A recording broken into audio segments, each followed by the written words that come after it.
So yeah, we'll kick off and I'll just share my screen. So hopefully that that should be sharing okay there.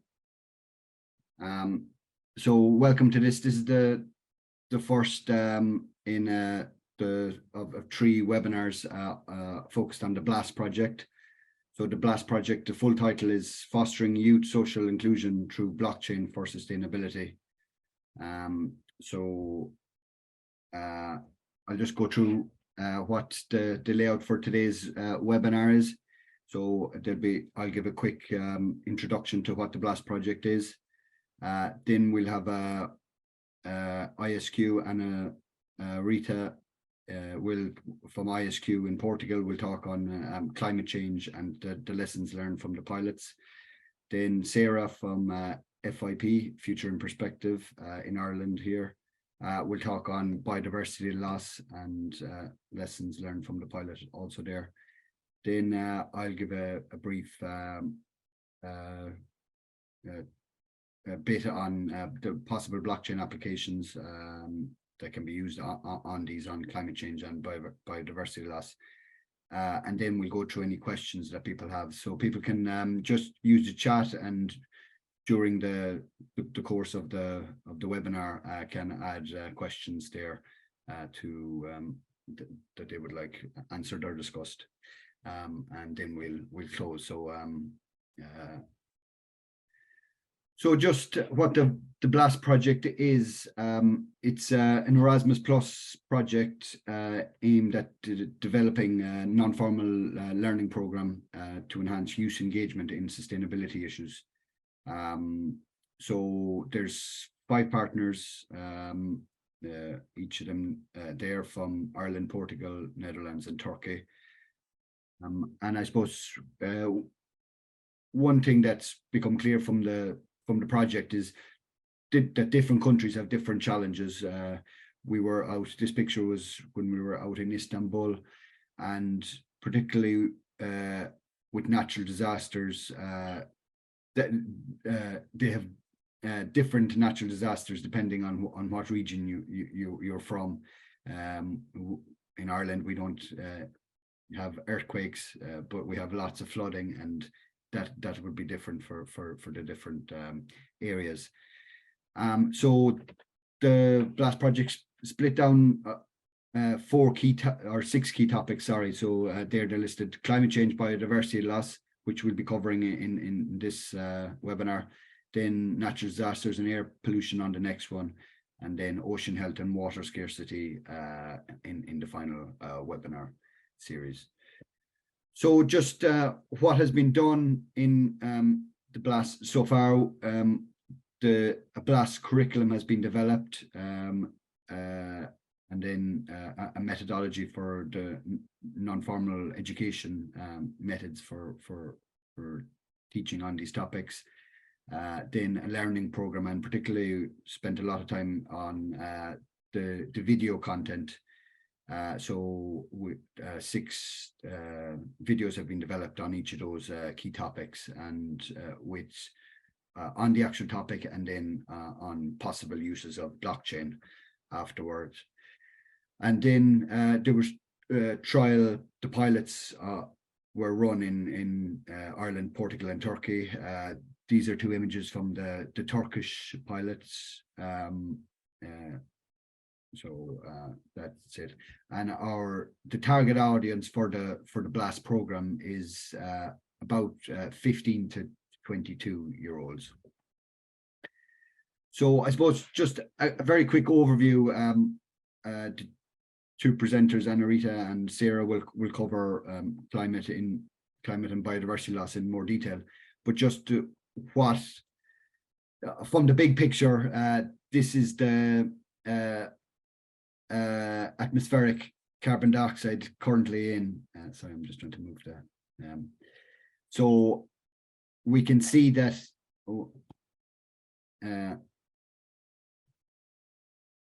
We can see that for the last thousands of years, it's been below 300 parts per million, but it has rapidly increased in the last 100 years.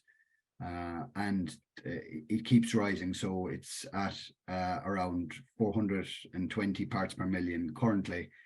And really, this is what we need to start reducing and stop adding and making things worse, which is leading to this the increase in global average temperature. So again, we can see that these changes are happening very rapidly, and the IPCC report, climate report, saying that the Earth is warmer than it's been in 125,000 years. And the warning that they've given is that there is a rapidly closing window of opportunity to secure a livable and sustainable future for all. So this is really what we need to grasp and to be focused on, that what we're trying to do here. And I suppose this bottom image is some projections that have been made for different scenarios on the way that average temperature could rise. And so this is choices that we have to make in the next short while. So there's lots of targets for 2030, 2050, and what path we choose will be key to that. So this is what we need to do, and we need to keep in mind that all our choices are about trying to make these changes in temperature less abrupt, and that it will happen. You know, the talk is trying to limit it to 1.5 degrees rise at the moment, and that would still be create a lot of disruption and conflicts, but it will be, if we continue as usual, you can see some of the projections there to almost 5 degrees Celsius rise is will be so much more challenging. So I suppose I won't spend too long on these because these will be covered in the talk, but just, I suppose, again, to show that the habitat loss, that different challenges exist in different areas, and similar to, as I mentioned for the natural disasters, different species have different challenges currently. So birds, you can see that habitat degradation is the big one, whereas with fish, you can see exploitation is the big challenge for that, overfishing and that. And we can see that the actions to restore biodiversity are diverse, and we'll need lots of different strategies for it. So this would be one of the things when we talk about blockchain, it won't be a cure-all, or you know, these technologies have their place and they can assist, but I suppose first of all the motivations have to be right to use them appropriately, and then they can assist. So particularly, I suppose, with blockchain, it could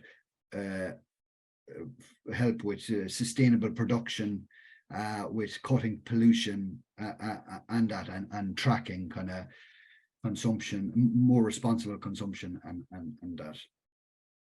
So I suppose just to quickly go a quick overview of young people's attitude on climate. So there obviously has been a lot of focus on climate by young people, and that, and I suppose some studies have shown the level. So there was a study there from the UK that was published in The Lancet, a study of 10,000 young people, and 59% were very or extremely worried about climate change, and 84, almost the vast majority of the young people were at least moderately worried. Then there was interesting reporting on the different emotions, I suppose. 51% reported feeling helplessness, and 56% feeling powerlessness. Which one? The next one would have surprised me a bit. 50% reported feeling guilty, and then 57% feeling angry. So you can see that there is a lot of focus on, and then I suppose it's what that can do and what it can lead to, what actions it can, and some recent studies have indicated that the link between climate anxiety and then pro-environmental action. So like the Fridays for Future protests, the real mobilizations of young people on that, which will lead to further action. So I suppose that's where I'll stop, and I'll pass you over to Annarita, or sorry, it's Sarah first. If you're ready to go, Sarah. So that would be on climate change, and then lessons learned from the pilot. I think Annarita is going to present on climate change. You go first, but I can go first on biodiversity loss either if you're. Sorry. So, it's my turn. Yeah. Okay, so thank you, Owen, for this amazing introduction, and I'll say hi to everyone. I'm Annarita Frutuoso, the project manager of BLAST from ISQ, Portugal. Let me share my screen. So today I'll be talking with you about climate change, the learning unit 1 of the BLAST project. So what is the impact of the project BLAST? The project aims at raising awareness of specific environmental issues that can be solved with the support of blockchain and distributed ledger technologies. Young people are already fighting for a sustainable world and are creative in finding solutions to address pressing problems that will impact mostly their generations and the ones to come. Through a series of learning activities designed to be engaging and to foster group cooperation, participants will deepen their knowledge on the specific topics they have selected and have the opportunity to discuss lessons learned in the end of the activities. So if one of the topics they choose, if one of the topics they choose is climate change, it's the learning unit 1, and I'll show you.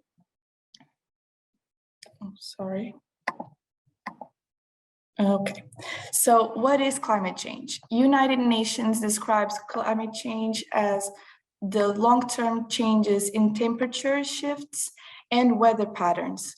Climate change is also connected to the concept of greenhouse effect that occurs when gases in Earth's atmosphere trap the sun's heat. This process makes Earth much warmer than it would be. And it's not just a change in temperature, where seasons feel different temperature-wise. It's also about extreme rainfalls, droughts, insect outbreaks, and others. Here you have the link to the video that we did about climate change. The human activities have been the main driver of climate change, primarily due to burning fossil fuels like coal, oil, and gas. These are by far the largest contributor to global climate change. The results of climate change are already in our day-to-day lives. The consequences are the increase of sea surface temperatures, ocean acidification, shifts in currents and wind patterns, major changes in water availability across Europe due to less predictable rainfall patterns and more intense storms. The sea level rose over the course of the 20th century, and the tendency has accelerated in recent decades. Once again, you have the link to the video that we conceived in the BLAST project. So the BLAST learning program. This project aims at fostering social inclusion through a non-formal learning program on the sustainable revolution through blockchain and DTL emergent technologies. The learning program objective is to empower people from 15 years to 22 years old, taking control of their lives by becoming agents of change. The learning outcomes approach, which are learner center, will be adopted for an EQF level 3. on the topic Sustainable Revolution through Blockchain in DLT Technologies. The learning outcomes will state in terms of knowledge, skills, and attitudes. Here in this table, you can find the learning outcomes about knowledge, skills, and attitudes dedicated to the Learning Unit 1, Climate Change. So let's talk about the piloting of the climate change learning unit. So ISQ invited various local schools to participate in this pilot and was able to gather 12 participants. The pilot was held in ISQ headquarters in order to gather different crowds and to guarantee the digital tools needed for the sessions and a stable internet connection. 2 trainers participated. 1 trainer is specialized in environmental engineering and another trainer is specialized in technology. So the session started with an interactive presentation that touched bases on the introductory concepts of climate change. After that, the learners were divided in 3 groups of 4 to complete a research task on the topics of the presentation done before. After the research, they should present their findings, and this originated some fruitful discussions about the topics. The session about blockchain followed, and it was the same structure, short and an interactive presentation. Later on, the learners gathered in the same groups as before and completed a web quest about the possible positive impact of blockchain on climate change. Here are some lessons learned from the piloting of the climate change learning unit. These are some comments from the trainers. I'll start with the first one. The non-formal learning program fitted this target group perfectly. It was quite challenging for me because I'm more used to formal education practices, but it was definitely a learning experience for me too. I will take it with me for the next courses. Another comment is the discussion factor is really important. These learners need to feel heard. I could see the motivation when I asked them to speak up their opinion on different matters. Another comment is, it's also important to give the learners the materials presented, the presentations that resulted from their work, from their group work. Last but not least, the last comment, and also to connect the subject, in this case, climate change, with their day-to-day activities. Show them how small changes in their routine can make an impact. And also show them how technology could be used successfully. Thank you. Thanks a million, Anna-Rita. That was great. I suppose we'll go through the rest of the presentations, and then if anyone has any questions, they can share them in the chat, and we'll come back to that. So thanks a million for that. That was very clear. Thank you. Cheers. So Sarah, if you're ready to present, so this is on biodiversity loss. So yeah, perfect. Thanks, Owen. Thanks everyone. Hi, my name is Sarah Keegan. I'm one of the directors of Future and Perspective. We're a small kind of technology-based company, but we do a lot in youth work, mostly working in non-formal education ourselves. And our role in BLAST has been to develop the module, the learning unit on biodiversity loss, and then the other one on air pollution, which we'll present next week, and then to pilot these here in Ireland. So I'll just share a little overview of firstly, I'm going to take you through what's in our learning unit a little bit, and then about the approach we took, and then the lessons that we've learned from our own piloting here. We did pilot BLAST in 2 different scenarios, one formal education, one non-formal, and there's some interesting differences we found between the 2 settings. So first off, so biodiversity loss, this is the 3rd learning unit in the BLAST program. As a little background, in case you're not familiar with what we mean by biodiversity loss, it's the gradual or rapid decline of different species on Earth. So it directly impacts animals, plants, and other living things, then obviously indirectly impacts humans. However, it's also caused mostly by human activities. So deforestation, pollution, overfishing, climate change, And these human activities all lead to loss of habitat, ecosystems, and natural resources. So it does have huge consequences and serious consequences for our well-being and for the functioning of ecosystems. So as well as reducing food security, access to medicines and things like this, it generally has an impact on a negative impact on human well-being. So it's a major global challenge which needs urgent action, which is echoed in what Owen said earlier on when he presented this topic. But there's also a lot that can be done on a local level. So in the learning unit for BLAST that we developed, it had this dual focus. So we were first hoping to engage and inspire young people to appreciate the ecosystems and the biodiversity, the richness of biodiversity in their own region, and then to look for examples and look at the challenges on a global scale. So why are we teaching biodiversity loss through blockchain to young people? It's important for them to learn about biodiversity loss, mostly because they're the future, future stewards of the planet, and they'll also sadly inherit a lot of the challenges and problems that we are facing today that we're really only tipping the iceberg of. It can help young people to gain a better understanding of how human activities impact the natural world, and then to be able to take action and change their behaviours to protect the environment and make positive changes in their daily routines and habits to help reduce the impact of human beings on the planet. What we found obviously is a little bit with working with young people on sustainability issues, you're kind of already preaching to the converted, because they are already aware of what they've inherited. They're already mostly very passionate about it. But what we were trying to do through BLAST, and which we've seen through our piloting, is it's like Anna-Rita mentioned, giving young people the chance to talk for themselves, to express their opinions, to form their opinions, and then be supported to share those opinions in the sessions. So it seemed it was very active piloting sessions, but it was also quite empowering for the young people. Some of the feedback that we got, that it was nice to be heard and listened to.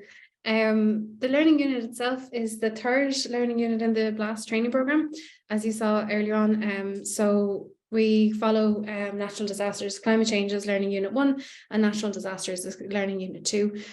Then we introduced a biodiversity loss.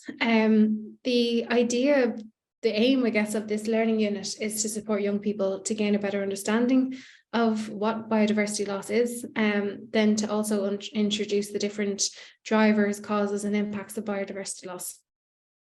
And like I mentioned before, we're hoping to, first of all, inspire young people to recognize and see the ecosystems and the biodiversity richness that's on their own doorstep first, and then to take action to protect their local environment before looking at the bigger picture, which is the global issue, the global challenges of biodiversity loss.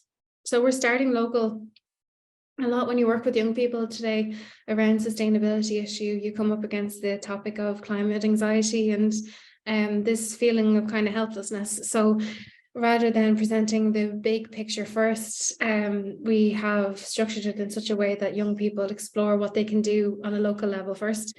It gives them a kind of a means of doing something real, feeling that they're having an impact before looking at the bigger picture of the global challenge, which could be overwhelming for them. So this learning program is non-formal learning. It's based on a non-formal learning design. So it isn't just a load of handouts and PowerPoint slides. We're sitting in a classroom and it's not traditional formal learning delivery. We do have videos, as Owen mentioned, with examples and case studies of how biodiversity loss related to this unit impacts different communities around the world. We have different videos that we've added in, additional learning resources from YouTube with these case studies. And then we had a lot of active learning methods. So group discussions, debates. We're trying to, through these activities, support young people to form and then voice their opinions. We've also have group research and group work tasks, allowing young people the chance to research biodiversity loss and again come up with their own ideas and their own views on the topic. also to identify places where they can take action. We have quizzes to reinforce the learning. So even though it's non-formal, when they have completed a group work task, they can complete a quiz and then kind of cement what they've learned. And then it's also linked to the Sustainable Development Goals, 17 SDGs, which help to show the global challenge and the global reach of the issue of biodiversity loss. So we did pilot this program. We piloted the units of biodiversity loss and air pollution in Cavan in Ireland, where we're based. We piloted it in 2 different venues because the target was to reach 30 young people aged between 15 and 22 years old. So the first day we went to the Cavan Institute, which is the only provider of further continuing education in our region. And then they're a formal education provider. And then we went to the Cavan Centre, which is a non-formal youth education provider in our region. The workshops were both delivered as non-formal learning activities within the 2 institutions. And there was an average of 15 in each session. I think we might have had 17 in one and 13 in the other, but it works out at 15 almost between the 2. So we did start the sessions with an introduction to some of the theory, played the video, and gave a short presentation, which was based on content we had developed for the transnational training event that we had hosted as part of this project in Istanbul. Excuse me. And then we kind of jumped straight into delivering the active learning activities. The learning unit for biodiversity loss has a full 5-day program with 4 to 5 hours of learning each day. We didn't have access. These weren't learners in our own institution, so we didn't have access to learners for that space of time to be able to deliver the full program in both places. So we delivered days 1, 2, and 3 to the Cavan Institute, and days 1, 4, and 5 to the Cavan Centre, which they both had similar activities. One was more linked to the Sustainable Development Goals, and the other included kind of role play scenarios and debate. So when setting up this piloting, I'm going to share just 3 more slides with you. The first is best practices.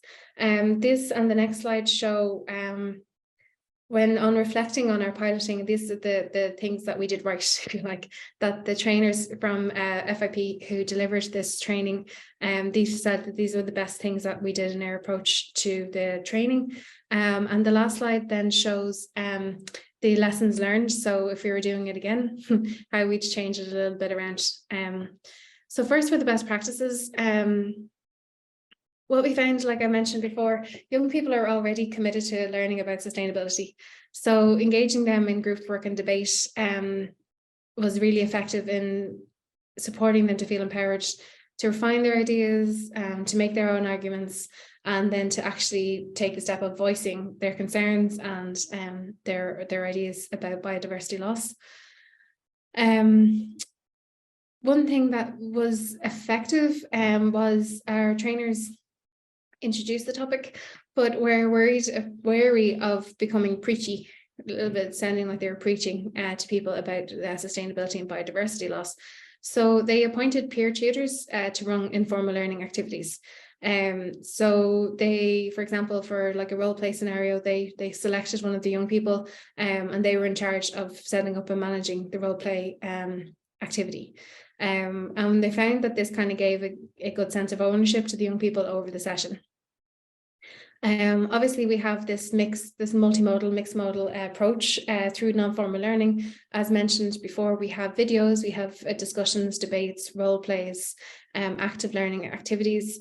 What we found was that using this approach, excuse me, sorry, someone just called me, using this approach in our piloting was very effective because it responded to different learning styles with the young people we were working with.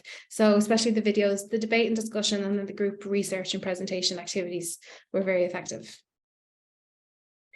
However, because we only had these active learning activities, one thing that came up was the need to provide additional learning and reading materials following on from our national piloting. So they just wanted a list of extra things, extra sources and resources that they could find, more information about what's happening in Ireland, in Europe, and on a global level around biodiversity loss. So this was incorporated into one of the research activities that was given to the group towards the end of the session, was to find these additional links, but it's something that moving forward, we would have available before delivering this piloting again. Lastly, it does take a lot of time to pilot the 5 days just for this one unit. So our sessions were themed. We didn't deliver the full program. But if you have regular contact with young people, it is possible to deliver the full program. You will need to break it up across different days. But if you're a school, for example, or running a youth centre, it is possible to have the full 5-day program just on biodiversity loss, and to end it with a big project at the end, which could be quite impactful. And lastly, then, just our lessons learned. So as this is a non-formal learning curriculum, it is then, of course, best suited to young people already engaged in non-formal learning. They have different motivations for being there than young people engaged in formal learning. And this is something, so we delivered part of this session to young people engaged in formal learning, but post-second level. It didn't directly link with their coursework, and I suppose there was a question over the value of it. It wasn't accredited. It wasn't contributing to them getting the credits for their course. So we definitely had a more active learning experience with the young people who were engaged in the non-formal learning through the Cavan Centre. And then the young people themselves, they were already well versed and committed to sustainable development goals and topics related to sustainability. So we didn't have to worry really about animating them, including icebreakers or energizers. We tried one or two, and it was the feeling that it was distracting from the content, and kind of taking more time than getting to the actual debate discussion. We did work with young people who had already had experience of working together. So I guess if you're taking the approach like Anna-Rita described for ISQ, where you're bringing young people from different places together, it does make sense to do icebreakers and energizers so they get comfortable with each other. But for us, we didn't need that, and we found it was better just to get straight into the content of the learning unit. So thanks for your attention, everyone. That's all from me. Stop sharing. Thanks a million, Sarah. That was very good, very insightful, and yeah, I'm sure there'll be questions on that after. So maybe I'd just share a quick bit on the blockchain, possible blockchain applications. So there is in the videos that have been created, there are different possible applications. So I was just going to quickly run through blockchain for people who mightn't be aware. So another name for blockchain would be distributed ledger technology. So if you want to think what it is, it'd be similar to a ledger, a notebook, but the difference with this would be that it's programmable, secure, it's anonymous, it's distributed, immutable, and time-stamped. So that basically it's distributed, and that there isn't the we'll say the central authority like there would be. So it's been used a lot in banking systems, but that's usually the central authority of the bank or the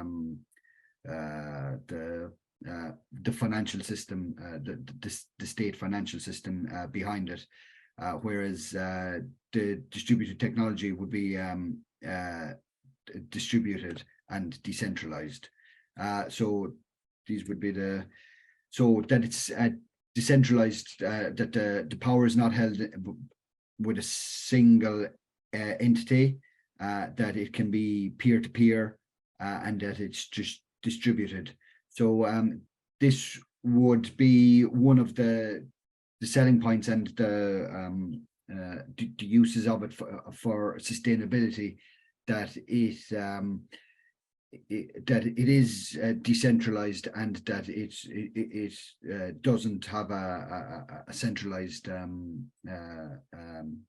remit, kind of, or that or company that's so that it can be used to tackle corruption and to bring transparency to transactions. So would say, if we take one example, would be the tracking of pesticide use, would be so that pesticides could be tracked, and it would be made public where all the where the pesticides are being traded to, where they're being produced and traded to, so that it would bring openness to this to the industry there.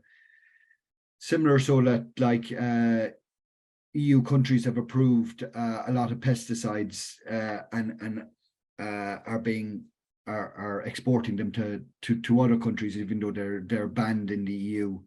So that this so there's lots of trading that is unethical, unhelpful to biodiversity loss, and that this will bring it more out in the open. So it's blockchain would a method of tracking a product. So it can be any product. So like organic food is all the targets are that it will increase significantly.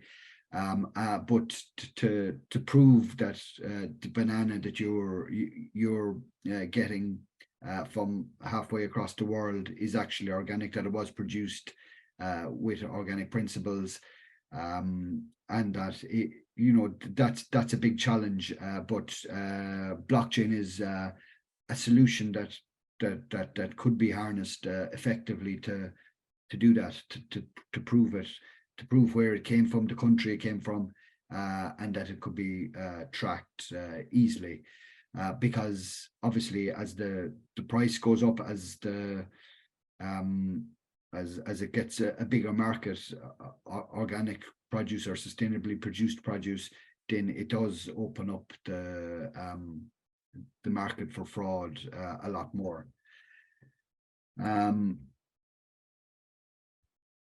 So again, it's similar to almost any product that it could be used to trace. The farm to fork is a popular concept. So that again, where it says that it's produced is where it actually was produced, and that it can be tracked the whole way. So the farm, which country, what farm it was, the chicken was produced on, the different steps that it took in that processing path before it came to the retailer, and then that when it was bought as well.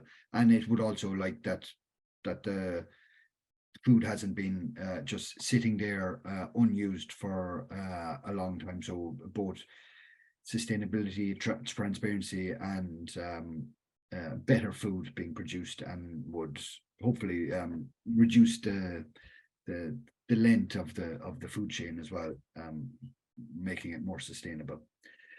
So that's the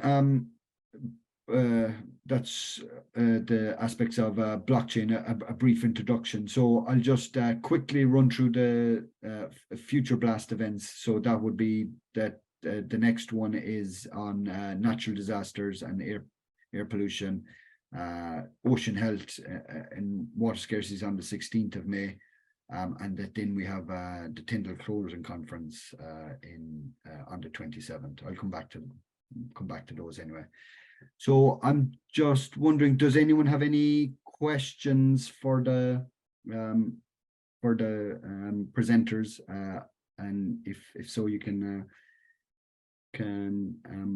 add them in there.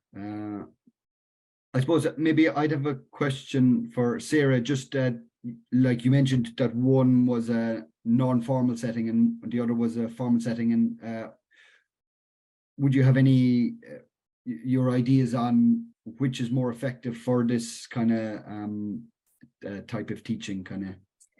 Yeah, I think the formal was they were social studies students, so they were working in social studies and social care. So the topic of biodiversity loss didn't really fit within their course program. I think if they were doing something around environmental science or something like this, it might have maybe been a little more relevant to them, if you like. They did it as a kind of a breakout session from their coursework, but from our experience, and this isn't for all settings, but from our experience, the non-formal setting was more impactful. The young people were more animated and engaged. They were kind of used to doing non-formal education activities, and they do a lot around there's a youth equivalent for your green flags, but it's not green flags, but they do kind of awards around environmental sustainability and environmental leadership. So because they already had that background, they were more kind of outspoken, if you like, around with the debates.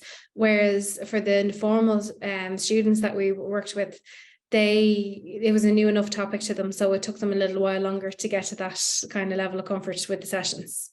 So to answer very short, the non-formal setting was more impactful or more effective in air piloting. But again, if a different formal setting was chosen, it wouldn't necessarily ring true, I wouldn't think, for all sessions. Cool. Just one thing you said during your presentation, I suppose, and it's the challenge to not come across as too preachy, kind of, and I think that is like how you get that, because like some kids and some people in general have loads of information on any of these topics, biodiversity loss, climate, and that. But then I suppose there does also need to be some kind of, we'll say, scientific basis for it all, and I suppose just that. How is that best achieved? If you've any thoughts of that, I suppose it kind of has to be probably a mix of the two, really, is it? Yeah. So I suppose the preachy part is that biodiversity loss and climate change and these topics, they're basically, the young people are inheriting them, but it's not their fault.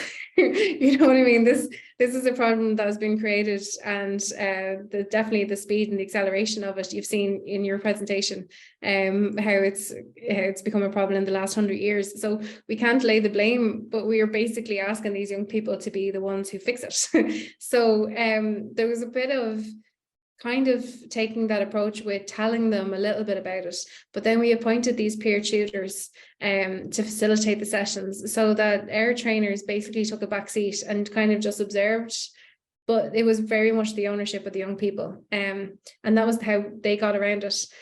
Because we have delivered climate change education in other projects with school groups, and the feedback has come back, well, it's not our fault. We just have to fix it, so it's hard to, this was a new approach that we took, and it worked very well, having the peer tutors in the group. But again, it depends on the group. So we had, in the non-formal group, we had people who had done environmental leadership programs and were running programs in the centre and coordinating little projects. So they were happy to step up and be the peer tutors, because they kind of had that role within the group dynamic. So it depends group to group. That was just something we thought worked very well in that circumstance. Cool, thanks a million.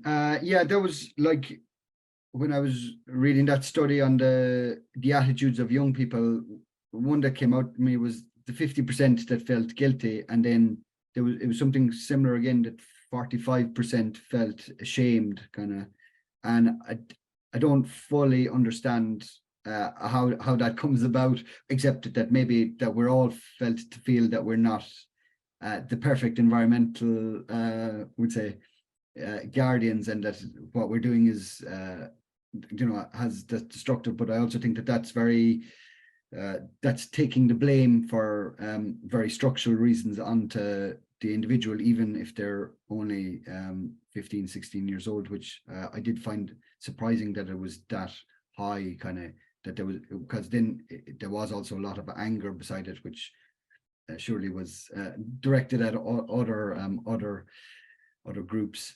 I suppose, Anna-Rita, it's a kind of similar question, like what would be your sense in Portugal about young people's engagement in these issues, and has it been as high as in other countries? And again, if you have any thoughts on that kind of bridging the gap between we'll say, preaching and bringing across kind of the science versus letting the youngsters really engage themselves, kind of like, you know.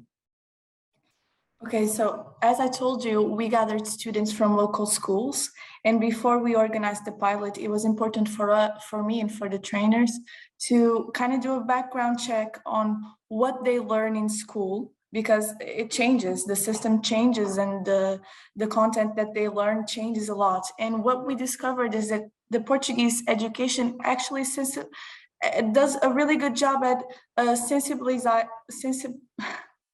how do you say it?